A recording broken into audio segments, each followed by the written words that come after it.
नमस्कार दर्शक बंधु।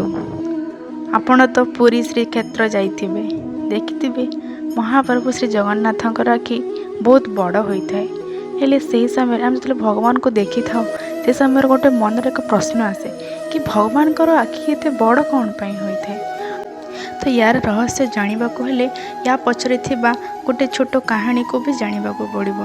तो चलतु शुणा से कहानीटी कौन। थरे माता यशोदा द्वारिका जाइछन्ति भगवान श्रीकृष्ण को देखा करने।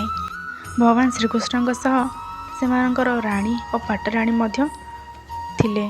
तो माता यशोदा जाइछन्ति और समस्ते प्रणाम करुछन्ति और तांकोटु आशीर्वाद नहीं। सही समय राणी माने भगवान श्रीकृष्ण बाल्य लीला संपर्क में वर्णना करने कहते। तो माता यशोदा स्मित हास्य करी कहवाकू आरंभ कले।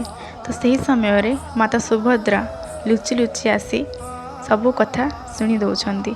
किंतु माता सुभद्रा को जना नाला जे कि पछरे भगवान बलराम और भगवान श्रीकृष्ण शुणुंट और बाल्य लीलार आनंद नौछन्ति। तो सही समय महर्षि नारद आसी पहुँची गले। तो जितेबाला माता यशोदा जानिले जे कहीं आसुछन्ति कार आसबार किसी शब्द शुभुछि। तो सही संगे संगे कथा कहवा बंद करदेले।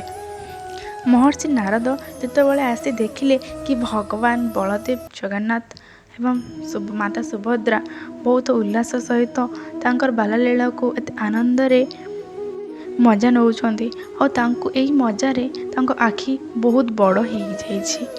तो तांको आखि एते खुशी रे एते बड़ हो जाइछि जे महर्षि नारद कहिले, हे भगवान, हे महाप्रभु, आपणकर ए रूप केते अलौकिक, केते दृश्यमय अटे। हे प्रभु, आपण एही रूप रे ही भक्त मानक आपणकर दर्शन दे सबु दुख नाश करदेव। आपणकर एही आखि को देखिले भक्त मानकर सबु दुख दूर हो जिवो।